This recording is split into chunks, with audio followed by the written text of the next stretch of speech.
Les faibles rayons du soleil d'hiver filtraient à travers les branches des arbres rutilants, projetant leur ombre sur les pavés. Peu de gens flânaient dans les rues de la ville de départ, accentuant davantage son amplitude. Totalement équipés, Asuna et Kirito, qui portaient Yui, suivaient Yulie d'un pas rapide. Asuna avait tenté en vain de confier la fillette à Sacha, mais comme l'enfant n'avait rien voulu entendre, elle s'était munie de cristaux de téléportation. Elle en était désolée pour Yulie, mais en cas d'urgence, elle n'hésiterait pas à s'en servir pour protéger Yui. « Au fait, nous n'avons pas parlé d'un détail important, lança Kirito à l'intention de Yulie. À quel étage se situe le donjon ? Celui-ci, répondit-elle tout de go. Ici ? S'étonna Asuna. Comment ça ? Dans le sous-sol, au centre de la ville de départ, se trouve un grand donjon. Finker est sûrement dans la partie la plus profonde. C'est une blague ? S'écria Kirito. Il n'y en avait pas dans la version bêta. L'entrée se trouve dans le château de Fer-Noir, autrement dit sous le quartier général de l'armée. Je pense que ce type de donjon ne s'ouvre qu'à un certain stade d'avancement de la quête principale. Il a été trouvé après que Kibaou a pris les rênes de la guilde. Il comptait s'en emparer avec sa clique sans nous faire part de sa découverte. Je vois, on trouve pas mal d'objets rares dans les endroits jusque-là inexplorés. Il a sûrement dû se faire un bon petit paquet d'argent. Non, justement, pas vraiment, objecta Yulie, la voix teintée d'une pointe de satisfaction. Même s'il est situé au rez-de-chaussée, ce donjon est terriblement difficile. Les monstres de base ont un niveau équivalent, voire supérieur à ceux du 60e étage. L'unité d'élite de Kibaou ne doit son salut qu'aux cristaux de téléportation. D'ailleurs, l'achat de tous ces cristaux a précipité les comptes dans le rouge. « Ha ha ha, je vois !» s'exclama Kirito. Un sourire triste s'afficha sur le visage de Yulie. Tout cela va rendre le sauvetage de Finker très délicat. Le cristal de corridor que Kibaou a utilisé semble nous entraîner très profondément. C'est là que serait mon chef. Je pourrais certainement venir à bout des monstres les uns après les autres, mais j'aurais du mal à en combattre plusieurs à la fois. Et vous ? Eh bien, si cela correspond à un niveau 60... Je pense que cela devrait le faire, enchaîna Asuna. Pour achever un tel donjon, il était nécessaire de maîtriser au moins le niveau 70. Asuna en était au niveau 87 et Kirito dépassait le 90. Ils furent soulagés de penser qu'ils pourraient en venir à bout tout en protégeant Yui. « Je dois vous prévenir, » continua Yulie d'un air soucieux. « J'ai entendu dire qu'un énorme monstre occupe la partie la plus profonde, une sorte de boss. » Asuna et Kirito se regardèrent. « Est-ce qu'il pourrait ressembler au boss du 60e étage ? C'était lequel déjà ? C'était le guerrier en armure de pierre, je crois. »« Oui, je m'en souviens. Il ne nous avait pas trop donné de fil à retordre, celui-là. On devrait pouvoir s'en charger aussi, » affirma Asuna. « Vraiment ? Ah, tant mieux » s'écria Yulie, visiblement soulagée. « J'ai l'impression que vous avez passé beaucoup de temps à combattre les boss. Je suis désolée de vous détourner de votre tâche principale. »« Pas de problème, » protesta Asuna en agitant ses mains. « Nous sommes en congé actuellement. » Tout en bavardant, ils arrivèrent devant la silhouette d'un imposant bâtiment noir étincelant. C'était l'une des plus grandes constructions de la ville, le fameux château de Fer-Noir. Dans une salle de l'entrée se trouvait la stèle de la vie, un immense monument sur lequel était gravé le nom de tous les joueurs. Tout le monde pouvait pénétrer librement dans cette pièce, mais le reste de l'édifice était exclusivement occupé par l'armée. Évitant l'entrée principale, Yulie leur fit contourner la citadelle, cernée de hautes murailles et de douves, par l'arrière sans qu'ils ne rencontrent âme qui vive. Après quelques minutes de marche, ils se trouvèrent devant un escalier qui semblait descendre au-dessous des douves. Au bout des marches, l'on pouvait apercevoir l'entrée sombre d'un passage. S'interrompant, Yulie jeta un coup d'œil inquiet vers Yui. La fillette prit un air vexé. « Je n'ai pas peur !» déclara-t-elle vivement. Asuna ne put s'empêcher de sourire. Tout ce que Yulie savait à propos de l'enfant était qu'elle vivait avec Kirito et Asuna. Elle n'avait pas cherché à en savoir davantage, mais maintenant, elle devait certainement se faire du souci pour elle. « Tout va bien, » la rassura Asuna. « Elle n'en a pas l'air, mais elle a du cran. »« Oui, elle sera une bonne guerrière un jour, » ajouta Kirito. « Bon, eh bien, allons-y, » lança Yulie en hochant la tête. Ya! Kirito trancha le premier monstre avec son épée droite. Ra! Sa lame gauche l'envoya valdinguer. Déployant toute l'énergie emmagasinée durant sa période de repos, Kirito abattait les monstres les uns après les autres à l'aide de ses épées restées trop longtemps inactives à son goût.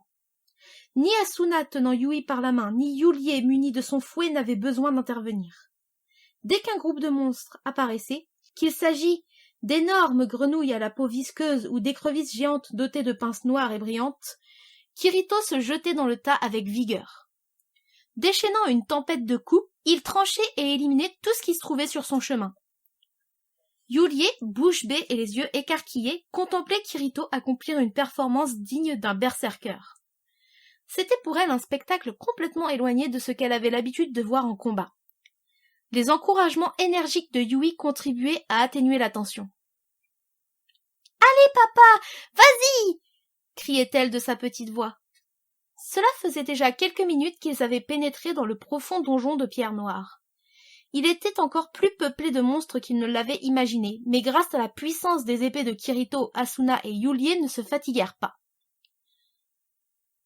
Je suis vraiment confuse de vous laisser faire tout le travail, se désola Yulie. Non, pas de souci, c'est un malade, laissons-le se défouler. Comment ça, malade? C'est pas gentil de dire ça, protesta Kirito. Tu veux qu'on switch? Enfin, dans un petit moment. Asuna éclata de rire. La magneuse de fouet aux cheveux argentés fit apparaître sa carte et montra le repère lumineux indiquant l'endroit où devait se trouver Finker. Comme la zone n'avait pas encore été cartographiée, l'espace entre eux et l'objectif était vide, mais ils avaient déjà parcouru 70% de la distance. Ce point n'a pas bougé depuis plusieurs jours. Il est certainement dans un endroit sûr. Si nous parvenons jusque-là, nous pourrons utiliser nos cristaux de téléportation, alors... Je sais que j'en demande beaucoup, mais nous y sommes presque. Ne vous inquiétez pas, ça me plaît et en plus je récupère des objets. Oh! S'exclama Asuna. Tu as obtenu quelque chose d'intéressant? Ouais. Kirito ouvrit sa fenêtre. Un morceau de viande rouge noirâtre surgit dans un petit éclatement. Asuna, surprise, recula son visage. Qu'est-ce que c'est que ça? De la viande de grenouille! Il paraît que c'est délicieux. Tu nous le mijoteras plus tard. Hors de question! Riposta Asuna. Elle ouvrit sa propre fenêtre, atteignit l'inventaire qu'elle partageait avec Kirito et, sélectionnant viande de crapaud d'égout x24, fit glisser le tout dans la corbeille. Ah non! Gémit Kirito consterné. La main sur le ventre, comme si elle tentait de se contenir, Yulie ne put s'empêcher de pouffer de rire. Oh! C'est la première fois que tu ris! S'exclama Yui ravi. Asuna se remémora alors l'incident de la veille. Les spasmes de Yui semblaient avoir été déclenchés par les rires des enfants après la défaite des soldats. L'enfant semblait particulièrement sensible aux expressions de gaieté. Était-ce dû à sa personnalité ou au traumatisme qu'elle avait subi? Asuna souleva la fillette et, la serrant contre elle, se jura de toujours afficher un visage souriant. « Bon, continuons !» lança-t-elle, exhortant le petit groupe à avancer vers une partie encore plus profonde. Depuis leur entrée dans le donjon, ils avaient principalement rencontré des monstres aquatiques, mais au fur et à mesure qu'ils descendaient les escaliers, leurs adversaires ressemblaient davantage à des zombies ou à des squelettes. Si ces créatures spectrales avaient le don de refroidir les ardeurs d'Asuna, les deux lames de Kirito les tranchaient et les neutralisaient dès qu'ils apparaissaient. Habituellement, on ne félicitait guère un joueur puissant lorsqu'il s'aventurait dans un donjon de niveau peu élevé, mais cette fois-ci, il n'y avait personne pour le blâmer de s'en donner à cœur joie. Il aurait bien voulu aider Yulie à gagner en expérience, mais leur priorité était de porter secours à Finker. En 2 heures, ils s'étaient considérablement rapprochés du secteur où attendait le chef de Yulie. Alors que Kirito se débarrassait d'un énième guerrier squelette noir, ils décernèrent un long couloir balayé par une lumière pâle. « Ah! Voilà la zone sécurisée !» s'écria Asuna. « Oui, il y a bien un joueur. Curseur vert, attesta Kirito après avoir utilisé sa compétence de reconnaissance. Finker! Dans un cliquetis d'armure métallique, Yulie s'élança vers lui, suivi de Kirito et Asuna. En suivant la zone lumineuse, Ils arrivèrent à un croisement dont l'un des couloirs menait vers une petite salle inondée d'une lumière presque aveuglante. À l'entrée, un homme, dont ils avaient du mal à distinguer le visage, agitait vigoureusement les bras dans leur direction. « Youlié !» hurla l'homme en reconnaissant la joueuse qui se précipita vers lui. « Finker !» cria-t-elle des larmes dans la voix. « Ne vous approchez pas ! Attention au couloir !» Aussitôt, Asuna ralentit sa course, mais Youlié continuait à foncer malgré la mise en garde. L'instant d'après, à quelques mètres de la salle, dans un renfoncement du couloir, un curseur jaune apparut soudain. Asuna vérifia rapidement le nom de l'ennemi. The Fatal Thief. Il n'y avait aucun doute possible. Sous ce nom précis se cachait un boss. « Youlié, non, revenez !» Le curseur jaune se déplaça sur la gauche, se rapprochant dangereusement du point de jonction. Dans quelques secondes, il télescoperait Youlié. « Ah !» Kirito s'élança à une vitesse si phénoménale qu'il sembla disparaître du champ de vision d'Asuna. Les parois vibrèrent sous l'onde de choc. Parcourant la distance qui le séparait de Youlié aussi rapidement que s'il s'était téléporté, il attrapa la main de la jeune femme, puis planta son épée dans le sol dallé, dans un énorme fracas métallique. Une gerbe d'étincelles jaillit et une odeur de brûlé se répandit dans l'air. Une imposante ombre noire croisa leur chemin en faisant tressaillir le sol sous ses pas. Le curseur jaune s'éloigna de quelques mètres vers la gauche, puis stoppa sa progression pour se retourner et s'apprêter à foncer droit sur eux. Kirito lâcha Youlié, tira son épée plantée dans le sol et s'élança dans le couloir opposé. Asuna s'empressa de lui emboîter le pas, relevant au passage Youlié un peu étourdi par le choc. « Courez vous réfugier dans la zone de sécurité !» ordonna-t-elle en lui confiant Yui et en la poussant vers le corridor. Youlié, livide, acquiesça, puis, prenant la fillette dans ses bras, se dirigea vers la salle. Asuna dégaina sa rapière et s'élança pour rejoindre Kirito. En garde, ses deux épées en main, il faisait face à une silhouette de forme humaine, enveloppée d'une robe noire et mesurant environ 2,50 m. À l'intérieur de la capuche et des manches, l'obscurité profonde semblait dissimuler une charpente osseuse. Seuls les deux globes oculaires injectés de sang qui occupaient le visage enfoui paraissaient animés de vie. La créature scrutait Kirito et Asuna de toute sa hauteur. Dans sa main droite, une longue faune noire à la lame courbe laissait échapper goutte à goutte un liquide rouge et visqueux. C'était la parfaite représentation du dieu de la mort. Son regard se porta sur Asuna. Un frisson glacé parcourut son corps.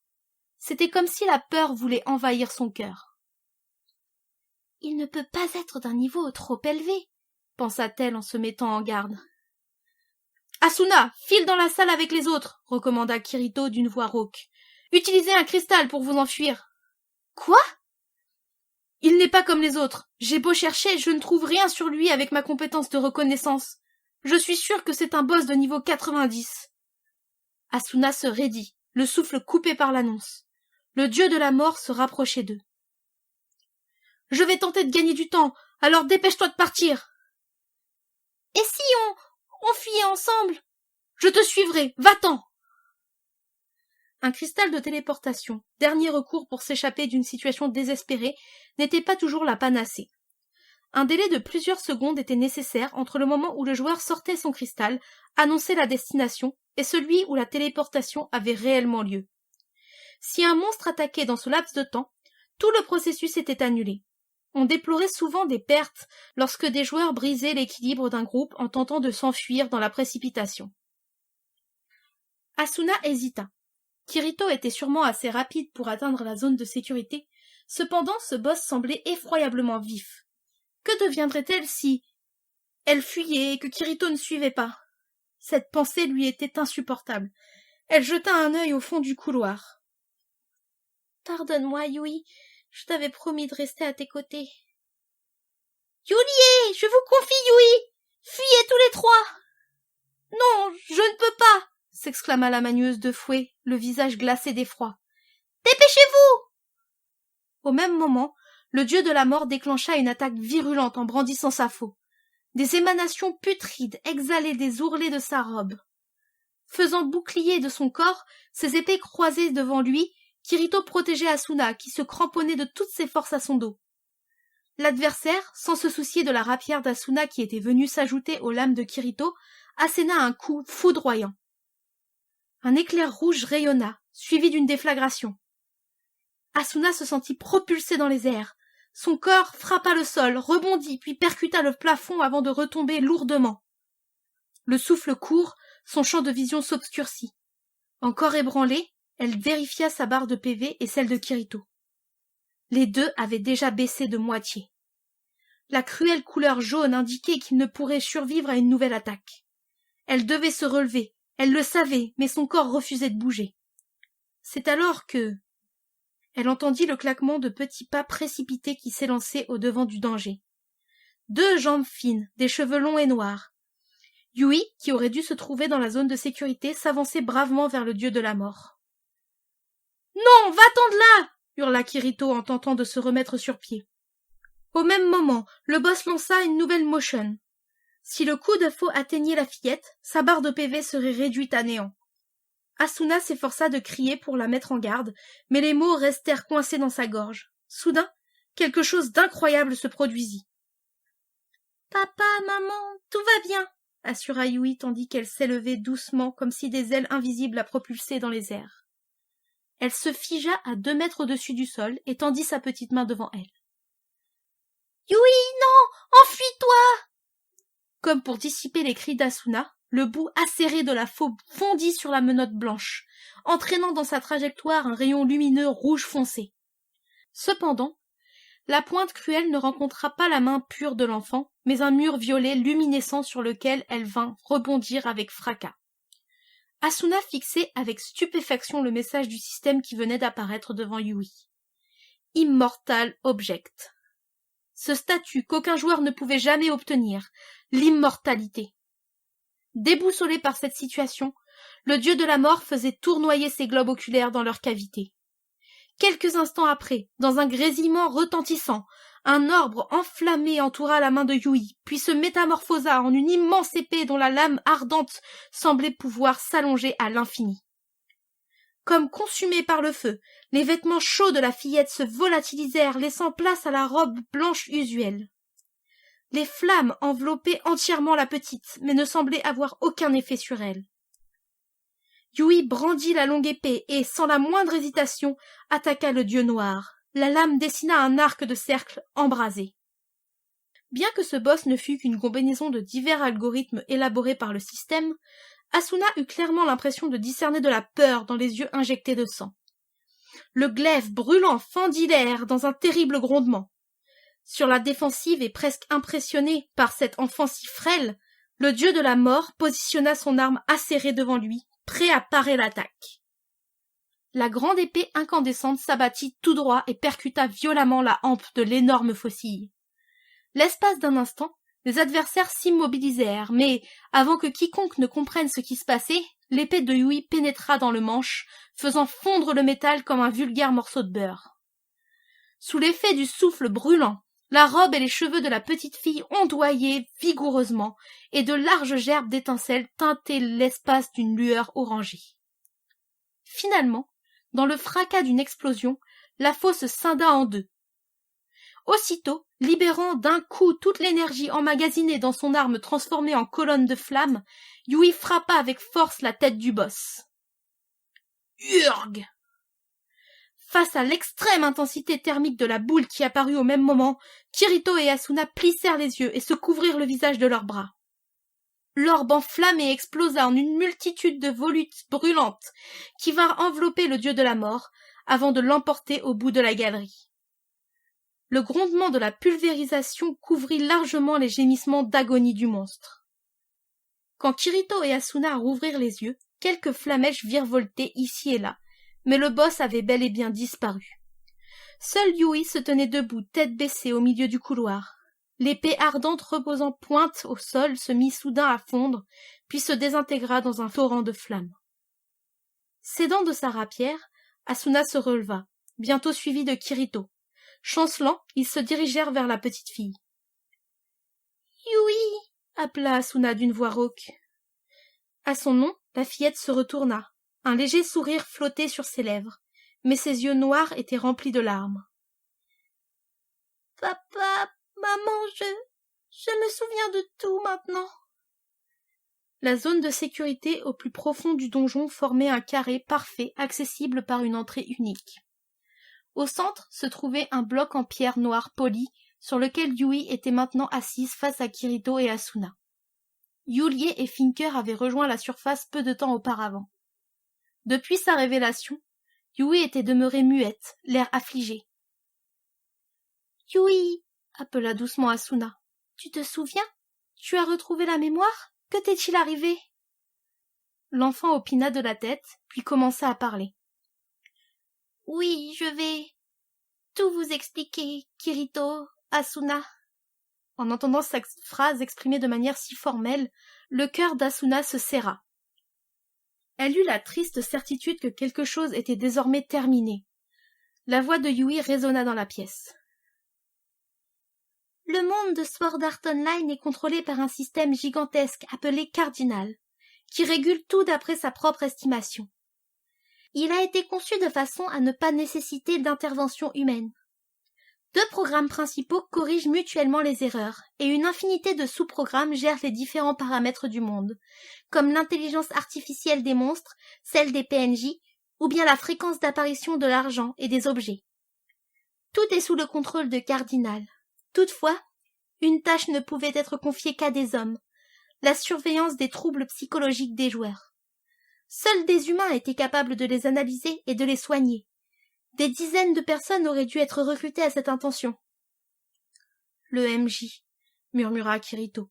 « Yui, est-ce que cela signifie que tu es un maître du jeu, un membre du staff d'Argus ?» Après quelques secondes de silence, Yui secoua la tête. « Les concepteurs de Cardinal ont tenté de créer un nouveau programme susceptible de laisser le système s'occuper des soins à apporter aux joueurs. Par le biais du Nerve Gear, les émotions étaient examinées, disséquées, puis le programme se chargeait d'écouter ceux qui rencontraient des problèmes sévères. Le Mental Health Counseling Programme, MHCP, première version, nom de code Yui, c'est moi. » Le souffle coupé par la surprise, Asuna demanda d'une toute petite voix. « Un programme? Une intelligence artificielle? » Afin de ne pas trop dérouter les joueurs, on m'a donné une fonction de reproduction des émotions, concéda Yui tristement. Tout est faux, même ses larmes. Je suis désolée, Asuna. De grosses larmes roulaient sur ses joues, puis s'évaporaient en particules lumineuses. Asuna s'approcha d'elle en tendant la main. Mais Yui eut un mouvement de recul, comme si elle avait perdu le droit de recevoir du réconfort. Mais, balbutia Asuna stupéfaite. Perdre la mémoire, c'est possible pour Nia? Lorsque le service est entré en fonction, il y a 2 ans, je ne sais pas précisément ce qu'il s'est passé, mais Cardinal m'a donné un ordre inopiné. L'interdiction d'interagir avec les joueurs. Tout contact concret n'étant pas autorisé, j'ai continué à surveiller de loin leur santé mentale. Asuna comprit que l'ordre inopiné ne pouvait provenir que d'une seule personne, Akihiko Kayaba, le seul MJ de SAO. Yui, qui ne devait pas détenir d'informations sur lui, poursuivit son récit, le visage empli de désespoir. La situation était pire que prévu. Presque tous les joueurs étaient envahis de sentiments négatifs tels que la colère, la peur, l'abattement. Certains même sombrèrent dans la folie. Je me suis obstinée à observer le cœur de ces gens. Normalement, j'aurais dû me rendre immédiatement auprès d'eux afin de les aider. Cependant, cela m'était défendu. Dans cette situation paradoxale, où j'avais des devoirs, mais plus de droits, j'ai accumulé des erreurs et j'ai fini par me détériorer. Au fin fond de ce donjon, la voix fluette de Yui tremblotait comme un fil d'argent tendu. Asuna et Kirito l'écoutaient en silence. Un jour, alors que j'effectuais ma surveillance habituelle, j'ai perçu chez 2 joueurs des paramètres mentaux différents. Des spécimens d'ondes cérébrales que je n'avais jamais détectés auparavant. De la joie, de la quiétude, mais pas seulement. Lorsque j'observais leurs actions, j'écoutais leurs conversations, un mystérieux désir grandissait en moi. Je n'avais qu'une envie, partir les retrouver et rester à leur côté. Je voulais qu'ils me parlent directement. Je me suis matérialisée grâce à la console du système la plus proche de chez eux, puis j'ai commencé à déambuler. Je pense que j'étais déjà déréglée. C'était dans la forêt du 22e étage? Oui, acquiesça-t-elle. Kirito, Asuna, c'est avec vous que je voulais être. Quand je vous ai vu, j'étais heureuse. C'est bizarre, non? Je ne devrais pas être en mesure de penser ainsi. Je suis juste un programme. Elle se mit à pleurer à chaudes larmes. Asuna, très émue, serrait ses mains contre sa poitrine. Yui, tu es une IA. Tu es dotée d'une véritable intelligence. Je ne sais vraiment pas ce qui m'est arrivé, soupira la fillette. Kirito, qui était jusqu'alors resté muet, s'avança d'un pas. Tu n'es plus un simple programme manipulé par le système. Désormais, tu peux exprimer tes désirs avec des mots. Alors que souhaites-tu, Yui? Je... bafouilla l'enfant en tendant ses mains vers eux. Je veux être avec vous pour toujours, papa, maman. Le visage baigné de larmes, Asuna s'approcha d'elle et enlaça tendrement le petit corps. Nous resterons ensemble, Yui. Oui, tu es notre enfant, affirma Kirito en les enveloppant de ses bras. Rentrons à la maison. Yui secoua lentement la tête de droite à gauche. C'est trop tard. Comment ça, trop tard? Demanda Kirito troublé. Toucher cette pierre m'a permis de recouvrer la mémoire, assura-t-elle en désignant le cube noir sur lequel elle était assise. Quand Asuna m'a envoyée dans cette salle, j'ai touché ce bloc par hasard et j'ai tout compris. Ce n'est pas un objet décoratif, c'est une console installée ici pour permettre au MJ d'accéder en urgence au système. Comme si les mots de Yui correspondaient à un ordre, des nervures lumineuses se dessinèrent sur le bloc noir, puis un clavier translucide émergea sur la surface. Je crois que ce boss était là pour tenir les joueurs éloignés de cette console. J'ai eu accès au système et j'ai supprimé le monstre en utilisant un Object Eraser. Par le biais de la fonction de correction des erreurs, mon langage a été rétabli, mais alors que Cardinal m'avait jusque-là délaissé, j'ai soudainement attiré son attention. En ce moment, le cœur du système est en train de fouiller dans mes programmes. Il va bientôt conclure que je suis différente et je serai totalement effacée. Il ne me reste plus beaucoup de temps. Non, ce n'est pas... Que peut-on faire? Et si on t'éloignait d'ici? Yui sourit faiblement, puis de nouvelles larmes roulèrent sur ses joues pâles. Papa, maman, merci pour tout. On doit se quitter. Non, je ne veux pas! Hurla Asuna. Ce n'est que le début. Nous devons vivre ensemble, gaiement, tous ensemble. Dans cette obscurité, tout au long de ce calvaire qui ne semblait jamais finir, c'est vous qui m'avez sauvée, articula Yui, le regard plongé dans celui d'Asuna. Une douce lumière se mit à envelopper le corps de la fillette. « Yui, ne t'en vas pas !» cria Kirito. Il agrippa la main de l'enfant et leurs doigts s'entrelacèrent. « Tout le monde se sent bien et sourit à vos côtés. Cela avait le don de me réjouir. S'il vous plaît, prenez ma place et rendez les gens heureux. Partagez votre joie. » De minuscules particules de lumière semblables à des gouttes de rosée commencèrent à disperser la robe et les cheveux de Yui. Son visage devint de plus en plus transparent, son corps s'allégea. « Non, je ne veux pas! Sans toi, je ne pourrai plus sourire !» s'écria Asuna. Yui lui sourit. Juste avant de disparaître, elle lui caressa la joue tendrement. « Souris, maman !» Sa voix résonnait délicatement dans la tête d'Asuna lorsqu'un flash jaillit subitement, emportant ce qu'il restait de la petite fille. « Ah !» gémit Asuna. Agenouillée par terre, elle ne pouvait retenir ses larmes qui rebondissaient sur le sol et se mélangeaient aux fragments de lumière laissés par Yui.